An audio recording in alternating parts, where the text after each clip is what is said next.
Hi. Well, we started with age testing here in Sweden, and this proved to be very effective. It's impressive. Yes, I was reading statistics this morning, and this is about kids that come to Sweden seeking asylum, and they are alone, right? In 2015 there were 35,000 of them. Yes, and then in 2016 there was a dramatic drop, right? Dropped from 35,000 down to 2,000, and then so far this year it's 500. So it's obvious they have some sort of intelligence operation going on. These kids will learn where to go and where not to go. And Sweden is becoming unpopular because you will be age tested. So these people know. You go to Sweden, it's not as nice, it's not as easy as it used to be. Dramatic. Fascinating. Yeah. And another thing that Sweden did was to start with the border controls. This is between Denmark and Sweden, that border. And this was also effective. And of course they should have border controls. I mean, I'm not giving the government any credit for this. It's just, that's how it should be, right? And age testing, absolutely. I mean, 83% of these kids lie about their age.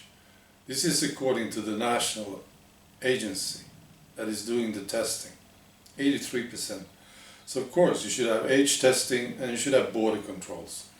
And now the EU, these psychotic bastards in Brussels, wants Sweden to get rid of the border controls. Wow. I also want to tell you about people disappearing. There are thousands of people in the asylum process that just disappear. So far this year, according to the migration office, there's 4,300 of them just vanished, and they don't know where they are. Right. And then there was an article I read it this morning too, in a major newspaper, that interviewed families who were hiding these people, mainly Afghani people, yes. Well, 1/3 of them come from Afghanistan, seeking asylum, and then it's Somalia.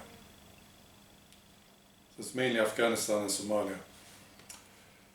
So they interview these families, and I'm sorry to say this, but it seems to be women doing this. Come on, women, stop it, please. Right. So they hide them. And there was an interview with one of these women, and it's embarrassing. It's an embarrassing read. I just read it to you anyway. So this is what this woman is saying. So she's hiding this Afghani guy in her home, right? And he can't go out because he's afraid he might be caught and sent away, right? And she's hiding him. And this is what she says. I can't say if I love him, because I don't know. It's a condition of dependence. But we have learned to know each other, and we have a tight relationship. We have fought, we have cried, and we have discussed. Sometimes I don't know what we're doing. Is this my son, my best friend, or is it a grown man? Is it a grown man? After each clash, we get closer to how this should work in the home. We started looking at what his duties are, since he can't go out. This is so pathetic. Wow. Right, that's the stories for today.